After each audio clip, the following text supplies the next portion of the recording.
silence is safer. Speaking up comes at a cost.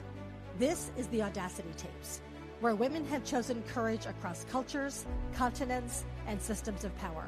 I'm Robin Jorgensen. Welcome to the conversation. Hey, everyone. Today's guest rebuilt herself after everything fell apart and came back with a voice the world could no longer ignore.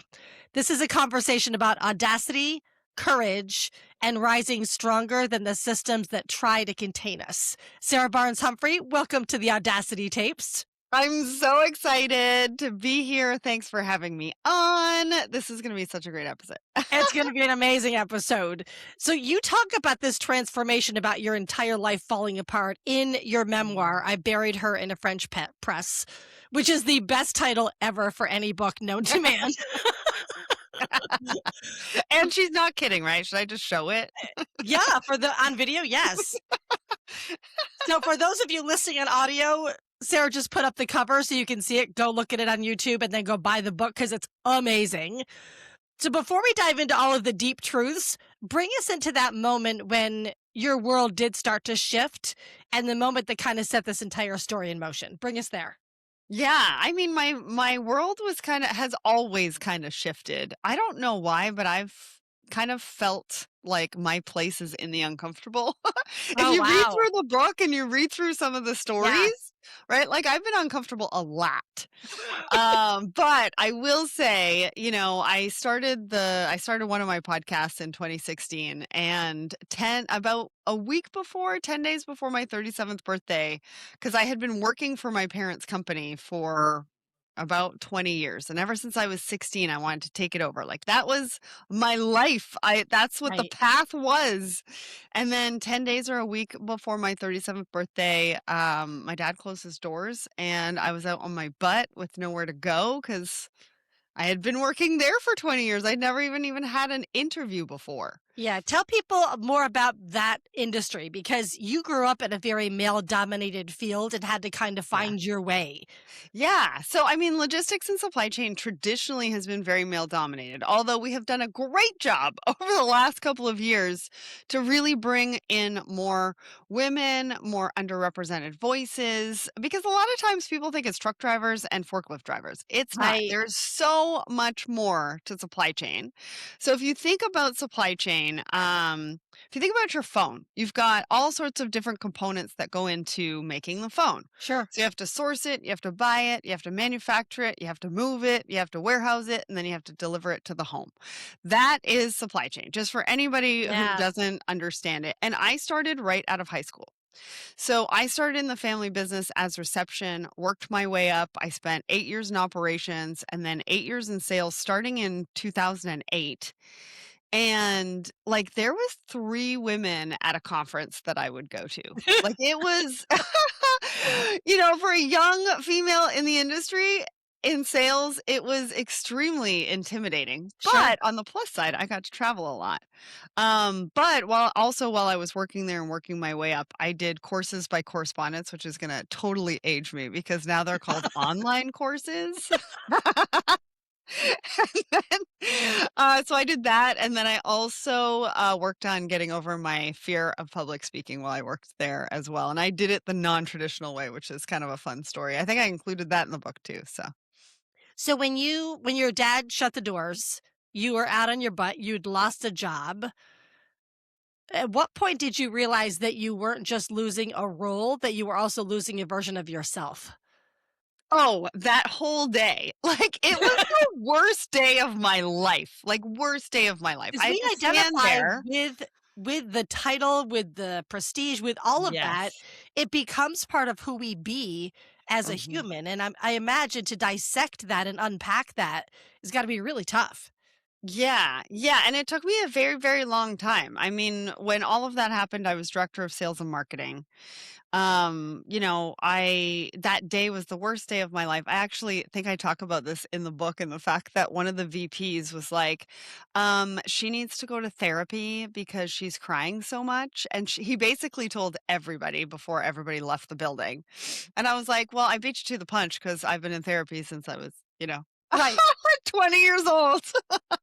He might not think it's working. I think it's working because me crying in public is a Right. success, you Oh my know? God. So Yeah. that was kind of fun. But yeah, I was director of sales and marketing at the time when I got the boot, right? I lost my team, I lost my co-host, and I had a podcast to run. I had companies paying to come on the show. And so I had to learn graphic design, social media, website design, you name it. And I don't think I quite realized how much I had lost that day.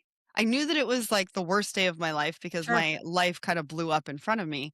But I didn't know, and I wouldn't say that I completely lost it. I lost a version of myself who I thought I was going to be for the rest of my life. Mm, yeah. And it actually turned out really great. But I had to get over all of that. And I think honestly, having a focus every day, like having the podcast and having an obligation helped me, right? Don't get me wrong. There were days I sat on the couch and bawled my eyes out because as you can imagine, like I didn't have a job. I was trying to find a job. Nobody would call me back. I had one interview at the local post office, and they told me 3 months later they didn't hire me because they thought I was going to take over their job. And then, it was just sort of like one foot in front of the other every single day. And I think every single day showed me something different about myself that I could start building that back. What were some of the things that it showed you? Um, it showed that I could do the hard things. Mm. Like graphic design, nobody would ever hire me for graphic design. They were awful. My podcast graphics were awful. Like absolutely awful. And I spent hours Yeah. on Canva trying to put something that looked good together. And in the Right. end, they were mediocre. They were not great, but I put them out there anyways. And I learned that about myself and the fact that it doesn't have to be perfect, right? There can be progress. Right. Each one that I did got a tiny bit better, but like nothing near what it needed to be, you know? Yeah, I do because I'm the same way with that. That's why I give it to my assistant Christina because she's like the miracle worker over there. Yeah. Right. Me and graphic design should not play in the same sandbox ever. Nope. What is something that you can admit to yourself now that you couldn't have back then in the middle of all that? That I could go out and be successful on my own. Mm, yeah. Right? I had worked in the family business. I was in the shadows. I Right. was doing everything that I could for somebody else's dream. Yeah. I mean, Yeah. sure, I was working, I had some side hustles and I, tried to find myself in the different side hustles.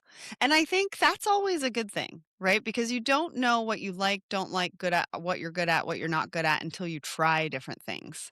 So I had a lot of side hustles.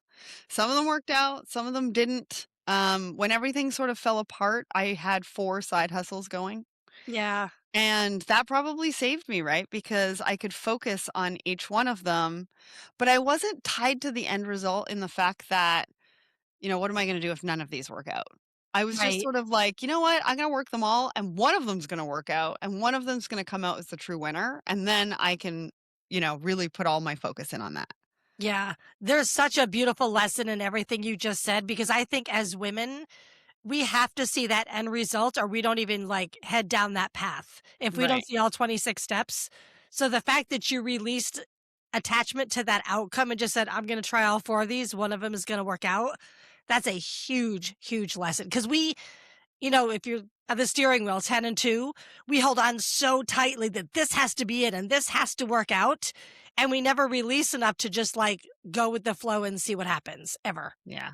Yeah. Yeah. Well, and I think that's kind of the beauty if you can do that, right? You can look Mm. for the signs. There's Talk more signs about the all about. signs. There's signs all around us. Talk more about that because that's how I've built my company over the last 14 and a half years was kind of leaning in and trusting that if I see one of those signs, that's the direction I'm meant to go. What were some of the signs that led you down your path as you went? It was really so one of the signs. I mean, when I first started the podcast, I was charging, I think, $100 an episode. And then I had who's a friend of mine now, he came on the show and said he was paid $1,000. So the next day I started charging $1,000. I love that. I mean, if that's not a sign that hits you over the head and you don't do something about it, you know? Right. It is. So, little signs like that, going to the energy healer, I talk about going to an energy healer, and her saying that my personal life is supposed to be messy so that I can create the safe spaces that I do within my podcasts Mm, to have conversations and help others feel seen and heard. So I think it's just little things and you have to be open to seeing it, yeah, that's huge. Definitely. right? And then believing it when you see it. Right, and not dismissing it away. Right. Yeah. And then taking Yeah. another direction. Yeah. Yeah. Yeah. Yeah. And also, I was in between a tech company and my podcast. And I was having a conversation with somebody and they were like, "You know what? The tech company really just like brings you down. Like, why aren't you just focusing on let's talk supply chain?" And I was like, "But, it's tech. There's so much money. I've won an award. I haven't even built anything yet. I now have an offer for an investment." And it was an awful offer for an investment. Yeah. And then my business partner on the tech side, he had a heart attack and bypass surgery Oh, right at the wow. time that the offer for investment came through. So it was like that conversation and then that happened and then this bad sort of deal came on my plate and I was like, what am I doing? Yeah. I have so much more fun with Let's Talk Supply Chain. It's working, we're building it, it's happening. And I felt like I had so much more to give on that side than I did on the tech side. And so I let it go. I mean, I sold it. I Yeah. sold the brand. But I let it go. I think that's, there's a phrase that I use with my clients, and I use it all the time. You can't see the picture when you're in the frame, Right. and we're all in our own frame. So Yeah. when you're in it, you can't see it, so you sometimes need that external sounding board to say to you, "That really isn't working for you. Do you not see that? You should Right. probably back out of that." Yeah. Yeah. Yeah. Yeah. And I think all these types of conversations are really, really those signs. You know what I mean? Yeah. So talk a little bit more. You mentioned energy healing, you mentioned therapy.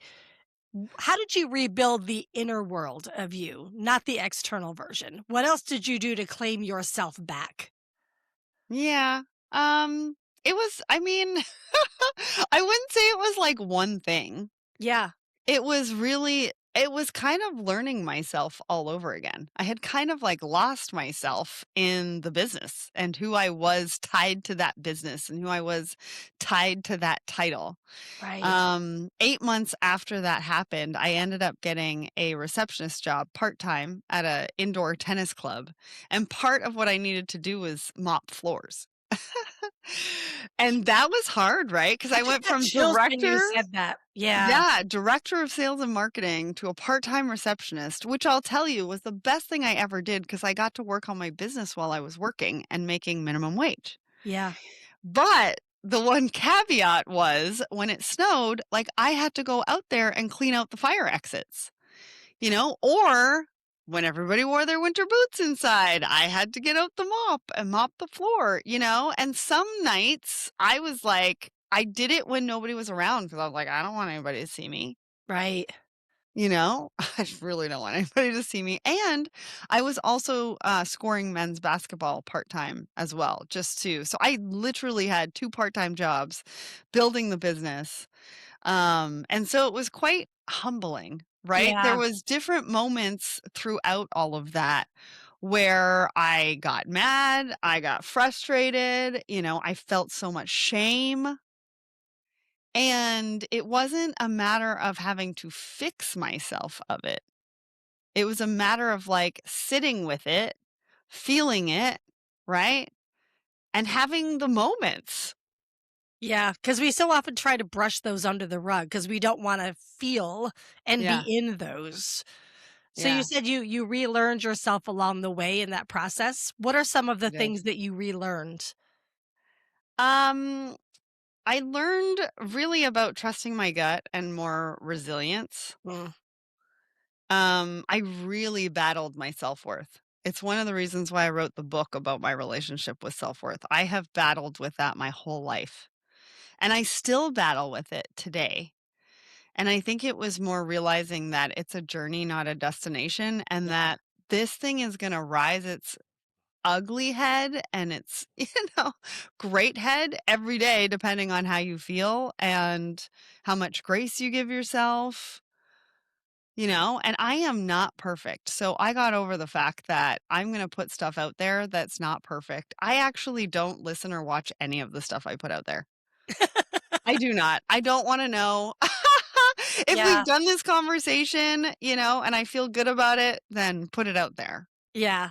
Yeah. I've said Yeah. what I've said. So you've defined your voice as self-worth, vulnerability, and truth. Which of Mhm. those was the hardest to reclaim? Self-worth, because I'm still on that path, Yeah. Yeah. Yeah. Yeah.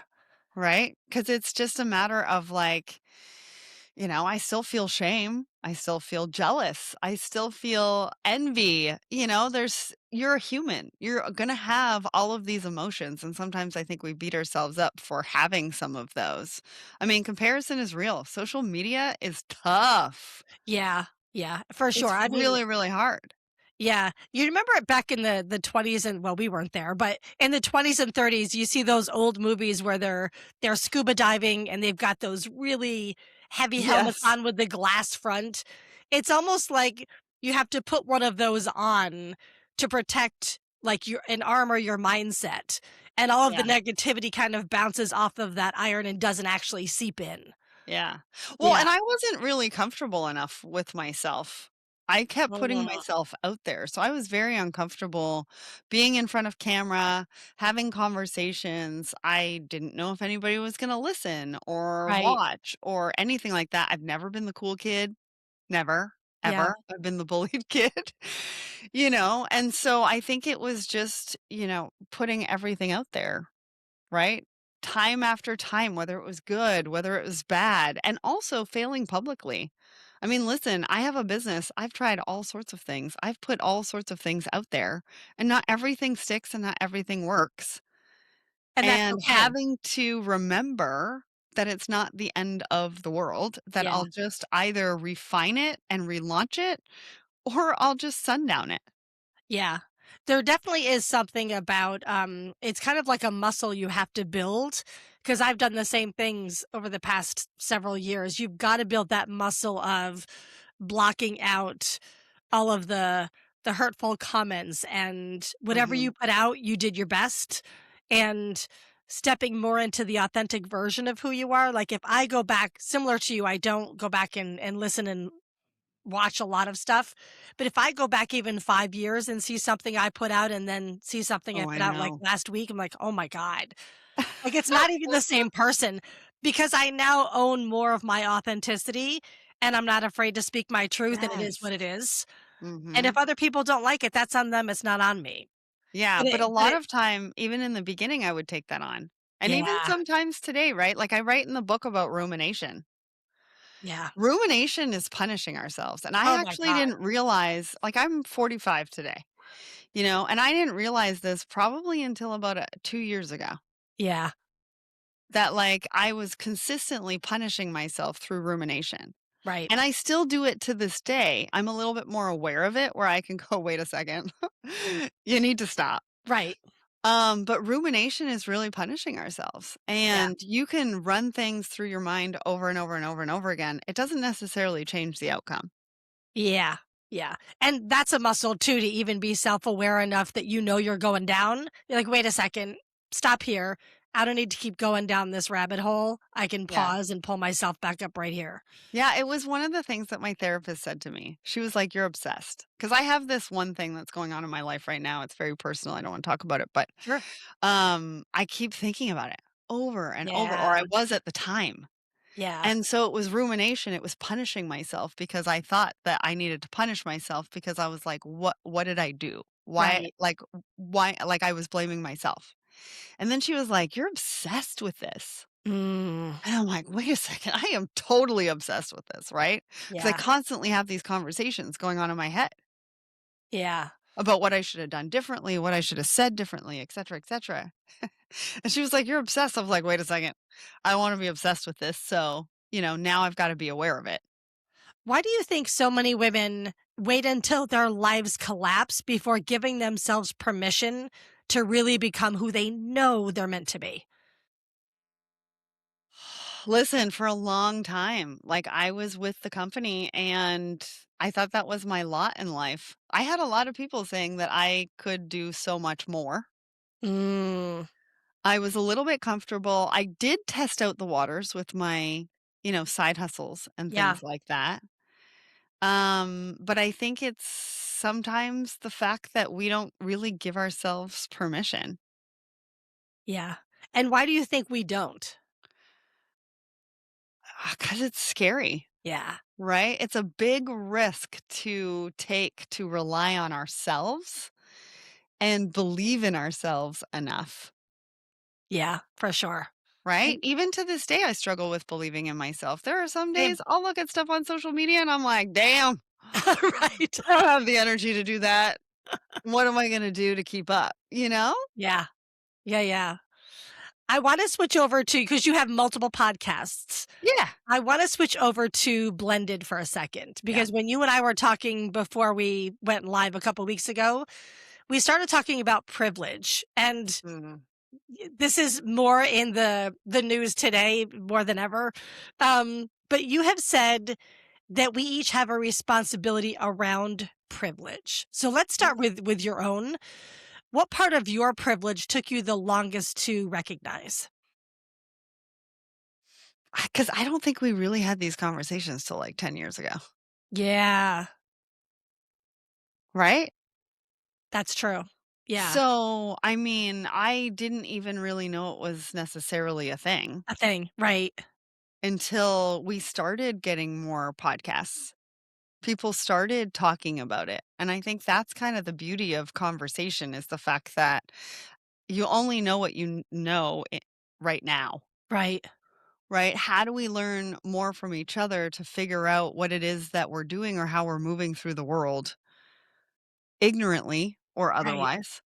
Right? And not in a Because malicious and way. it's well, no, it's not a Yeah, malicious way. It's all about good intentions. Ignorance has a little bit of a, negative connotation, yep, but it doesn't have to. right, It's really just, what it is that you have been aware of, what you've been privy to, what you've had conversations about. right. And yeah, until people started talking about it publicly, I'll be honest, it wasn't something, or until I started doing my advocacy work. Mm, It wasn't necessarily, something that I thought about. I mean, being the daughter of an owner of a business, there were times throughout that where I understood that I had had privilege, right, and that people held it against me, sure. right? Like, I had a manager that said that, she was jealous of the fact that my parents own the company. Yeah, And I was like, "Well, okay, that's really biased. So I can't report to you." right. Like how do we figure this out? And then people using me to get to my parents, Mm, right? Or talking to me and trying and pretending to be my friend to get information out of me yeah, so that ouch, they could go then spread it around, ouch. right? Yeah. So I think there was a few, but I think really when I started my advocacy work. So back in January 2018, I started the Woman in Supply Chain series on our podcast. And I really started it just to understand people's stories. How did you get to where you are? What's the advice? All those kind of questions because I wanted to know. I was at this like crossroads in my life. I had no idea where things were going to go. And I wanted to know from them. And then from there, I started the Blended podcast because I wanted to learn more about inclusion. Tell people the premise of the blended podcast because it's brilliant. So I wanted to do like a red table talk for Mhm. podcasts. Yep. And I decided, I mean, when I started the Woman in Supply Chain series, it was more of a personal mission. I wanted to know more about what they were doing. And then I have a very blended family. And so I was like, there's more to this than just gender. What am I going to do? And this was 2020. So this was like 2 years after I started the Woman in Supply Chain series. And I announced it January 2020. And people Great kept timing. asking me. They were Yeah. like, "When's it coming out? When's it coming out?" I think by July I still didn't know what I was gonna do. And then October 2020, I launched the Blended podcast, and I bring 5 people from different walks of life together to talk about inclusion in the workplace. Mm. Most of them have never met each other, and most of them have never met me. And we talk about like the hardest topics, They're so deep. They're the so deep. It's hardest topics fantastic. for Yeah. like an hour and a half. Yeah. And the reason why it's so long is because I want to make sure that we get everybody's perspective and we ask enough questions that we can really dig into the conversation. I don't even introduce myself at the beginning of the episode Yeah. because really it's more about the guests. It's not about me. And a lot of times they'll call me out. Like if I say something that is not appropriate or whatever, I've had episodes where I've had the guests call me out on it and we've had a discussion about it and they're like, "Okay, you're going to have to edit that out." And I'm like, Like, "Absolutely not. I am the host of this podcast, but I don't know everything about inclusion. I'm learning just as much as everybody else." And I think that sets the tone for everybody to be able to learn from each other, and that's kind of the magic. I'm a little bit biased because 'cause I'm the host, but, like, I feel like magic happens in all of these episodes, and so that's why I did the podcast. We did an episode on privilege, which, like, totally and I know we're going off totally off tangent, no, but, this is great. No, keep going. We'll come back. we did an episode on privilege, and I don't know if you've had a chance to listen to I it, have listened but to that it one. was mind-blowing. Yes. Absolutely mind-blowing and totally changed my perspective on all sorts of stuff and things that I never would have thought of. Yeah. Yeah. I mean, because again, you don't see the picture when you're in the frame, and we're all in our own frame, and you Yeah. don't realize. Um, and I think what you do so beautifully on that podcast is that you hold a space and a container for those conversations to take place where people innately feel safe enough to peel back the curtain and have those deep dives. And that's a talent because Mm. you a lot of times, especially in the corporate space, that safety is not there to have those conversations. So people don't have them, and you really do that beautifully on that podcast. So for our Oh, listeners, thank you. make sure to go and listen to the Blended podcast as well. So you talk One note on that though. Yeah. When I called it blended, I didn't realize there were so many blended family podcasts. So if you're looking for it on Apple or Spotify, it's different colored dots. Yep. Beautiful. Love it. Love it. So when you and I were talking a couple of weeks ago, you said when you were trying to put the board together this is for your nonprofit, Yeah. but you said white men said that this isn't for us Mhm. and that they didn't feel that they should be included. What did that moment reveal to you about how people misunderstand inclusion? It was more of a misunderstanding about inclusion and privilege, I think. And I'll get Yeah, to that. Let me maybe just preface it with where the nonprofit came from. please. So, a year after I released the Blended podcast, I started the Blended Pledge, and we give away grants to cover travel expenses so that diverse voices can say yes to speaking engagements. Because travel expenses are the number one reason we don't see more representation on industry stages. And this is across all industries. And so, we want to make a difference through being able to give grants. So if you go to blendedpledge.org. Anyways, and I wouldn't say all Caucasian men, I would say some. I Okay. ran into a few that really didn't think that their participation on the podcast or even in the nonprofit was really their responsibility is not the right word, but really what they should be doing because they didn't think that they were the right fit. And I think it's interesting now because you used the word inclusion. At the time that I had these conversations, we were using the word diversity. Mhm. And I think at this point, we've been wordsmithing for almost a year. Uh-huh. And we've gone from diversity to inclusion. And I am hopefully optimistic around this wordsmithing as much as it has driven me crazy because Yeah. I've had to have emergency meetings and all sorts of stuff to make sure that we change some of the wording. Otherwise, we're not going to get any corporate sponsorship and we're not going to be able to give away any grants. But I'm very optimistic around this wordsmithing and the fact that now that we're using the word inclusion, nobody has any excuses. But when we Yeah. were using the word diversity, I was having these conversations, and I had one particularly with a lawyer, and I said, listen, would love to have you on the board. We're trying to figure out how to give away grants outside of the US, but there's obviously some tax and some legal implications. Would you want to be part of the board? And he told me that I needed a more diverse board and that he would not be the right fit. And I went back to him and I said, listen, you are exactly the right fit because a lot of people will follow you and listen to you. And if you back something like this, then we'll be able to get more reach. We'll be able to do more good. We'll da, da, da, da, da, da. And he basically came back and said, I don't think I have the privilege that you think that I do. Okay. Full stop. I just got chills through my entire body when you said that. I'm going to go off on a tangent, but we will come back. We're recording this in December 2025, and the EEOC here in the United States, and we have a global audience, put out new guidelines this month that basically said that if white men feel discriminated against, they can sue if they want to, because Wow, I didn't know that. because the world is being taken over by diverse voices. So if they feel threatened, they can now sue. And I'm like, but going back to what you said and the responsibility piece, like you don't get to be given an opportunity to be in the conversation and then all of a sudden not take that responsibility and bow out. Like you don't get both sides of the coin. Okay. I mean, listen, if he'd have come back and said, this is not something that resonates with me, That's different. Yeah. that is a completely different response because 100%. everybody has the opportunity to have a Sure. choice as to where they want to spend their time, money, energy, and resources. Yep. And I completely respect it.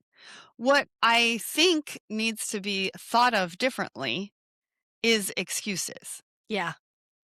Right? So be honest if it's something that doesn't resonate with you. I'm not going to take it personally. I mean, some Yep. people might, but I'm not going to take it personally. If it's not for you, it's not for you. But I want to give you the opportunity to make that choice, Yep. right? But don't make an excuse because now we're using the word inclusion and you've asked for a seat at the table so that you Right. can help make an impact. So now it's up to all of us to remind them. Yeah. Remind anybody. Right? If you're having a conversation and somebody says, "Oh, I don't think that I'm the right fit," now that's your opening to say, "Wait a second, we've wordsmithed to the fact that everybody needs a seat at the table, everybody wants inclusion. Right. So why not you?" And if we're not pushing back and we're not creating that part of the conversation, then you are going to run into possible lawsuits and things like that, which Yep. nobody wants. I mean, we Right. are a volunteer nonprofit. There is no way we can afford a lawsuit. Sure. Of course. Yeah. What is something about diversity, equity, and inclusion that people are still too afraid to say out loud? Probably those words now. Like, I mean, I'm just saying, Yeah. right? Like, I had to change everything from the word diversity to the word inclusion on all of my nonprofit stuff, or the team did, like our Yeah. profit, our volunteers and our board and all that kind of stuff. And we had to wordsmith. Go deeper than that. Outside of the wordsmithing, why is that so terrifying? Outside of the fact that our government has basically outlawed DEI. Go But deeper than that. yeah, I think it's because people are afraid to say the wrong thing. Yeah. And so we've lost the art of respectful conversation. 1000%. Absolutely. Yeah. Right? And like, I don't know about you or anybody else, but I don't want anybody to feel uncomfortable in coming to me and saying, I don't really understand what you were talking about. Right. I think this, and Yeah. us having a respectful conversation. And it doesn't mean that I have to change their mind.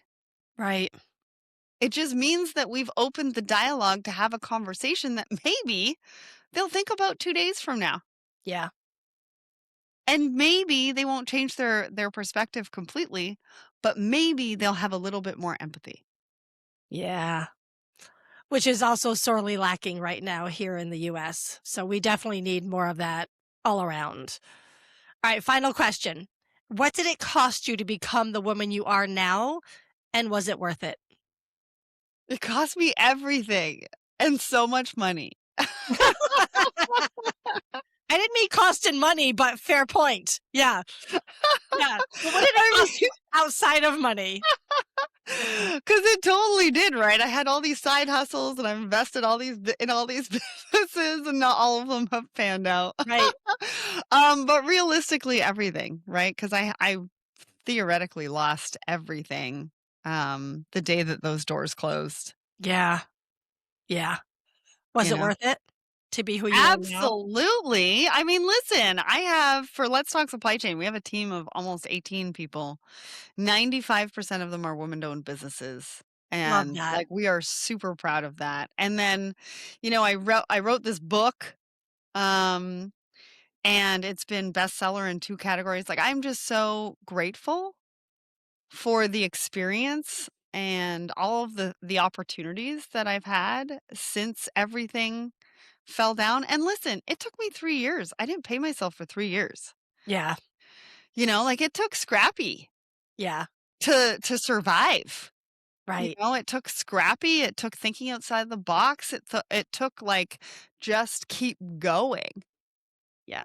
What's the vision for Let's Talk Supply Chain and or Blended and or the nonprofit? Take me 3 years out. So, yeah, let's talk supply chain. We actually have a really cool announcement happening in February because we've partnered with a very large tech brand that everybody Beautiful. knows. We're going to expand into different regions. So, Europe, Asia, South America. We're looking to do what we do here and do it in different regions, which is going to be a lot of fun. Um, and then for blended, we really want to get to the point where we can give away 50 grants a year. So we need Nice. more volunteers. We need some more corporate sponsorship. We need individual donations. And then we need people applying, Yeah. right? So how do you get that awareness out for people to apply? Well, it's obviously you giving me a platform like this to be Yeah. able to talk about it. So anybody going to blendedpledge.org, you can actually find information on all three of those things: volunteer donation and applications. We do social media. We have a LinkedIn page. We're not very active on Instagram just yet because we need more volunteers. We need more volunteers for marketing and things like that as well. So Yeah. I talked about it in the book. I try to talk about it as much as possible to let people know. And I think the Blended podcast, we're just going to keep continuing to do what we do. We want to reach more people. We want more people to listen to it. We want organizations to also share it with their teams so that Yeah. it sparks conversation and different ways of thinking about inclusion. And so really that's about it. And then I'm hoping to write a second book, but we'll see. Nice. I want to just go back for a second to the Blended podcast because I know for me listening to it, I think it gives people, your listeners, permission to show up differently in their own conversations because they can see the rawness and the realness Mhm. with the guests that show up and they're like, okay, if they can do that, maybe I can do that too. And that's such a beautiful gift for your listeners to walk away with. Yeah, yeah, and I'll tell you, sometimes we reach out to people and they come back and they're like, "Before I say yes, I need to know who's on the episode." And I And write you don't back and tell I them, right? say, "No," I write back to them and I say, "Then I don't think we're the right fit." Yeah. Because it's not about that. It's not Right. about posturing. It's not about, seeing who's going to be on the episode to make sure that it's, something that's going to boost whatever you're doing. Yeah. It's about authentic conversation, and I have had to realize with that, podcast that whoever is meant to show up that day for the recording is gonna show up. Yeah. I don't get caught up in the fact that we're supposed to have 5 people. No, I've had to that was one of the lessons I had to learn as well. Sarah, thank you so much for coming on the show. This was amazing.